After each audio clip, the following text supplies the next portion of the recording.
This info bit is on the gastric bypass and duodenal switch. These procedures are malabsorptive procedures. These are slightly more complicated than restrictive procedures because we not only reduce the size of your stomach, but we also bypass some small intestine.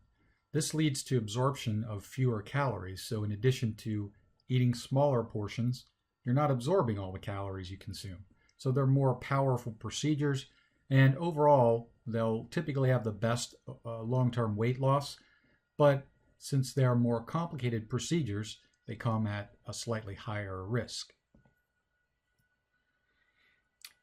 Here's a graphic of a gastric bypass, and if you take a look at what we do here, we disconnect this small part at the top of the stomach, and we call that the gastric pouch. We disconnect that from the majority of the stomach, and then we take the small intestine, which starts right here, and about 2 feet downstream, we divide that small intestine, and we pull that up, and we attach it here to the gastric pouch, so that when you eat after a gastric bypass, the food comes down your esophagus into this pouch, and you don't have to fill up your entire stomach to feel full. You only have to fill up this gastric pouch. So obviously your portion sizes will be smaller. And then the food will pass directly into the small intestine, but it won't mix together with any of the digestive enzymes because those are all produced here at the beginning of this part of the intestine.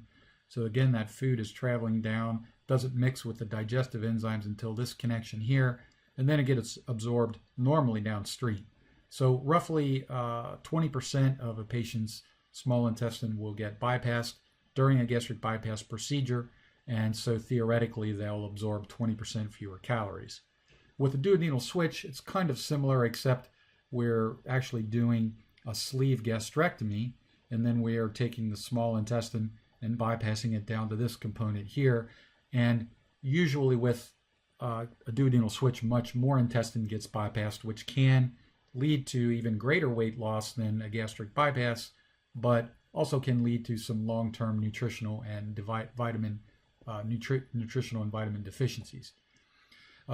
Similar to the other procedures, these operations are also done with a laparoscopic, minimally invasive technique.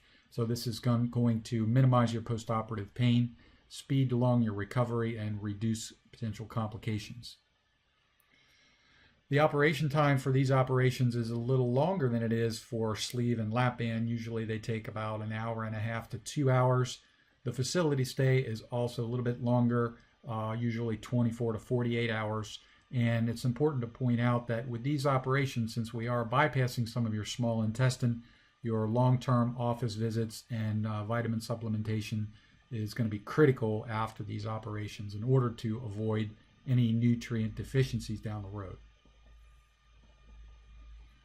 Risks of gastric bypass and duodenal switch are somewhat the same as for sleeve. We did talk about the risk of bleeding, the potential of staple line leaks, also with sleeve gastrectomy, and these are similar risks that we see with gastric bypass and duodenal switch. However, there are some potential additional risks. Because of the work we do on the small intestine, there is the potential down the road for what we call an internal hernia, which involves a herniation of the small intestine. Gastric bypass patients can be at risk for an ulcer at that connection that I showed you between the gastric pouch and the small intestine.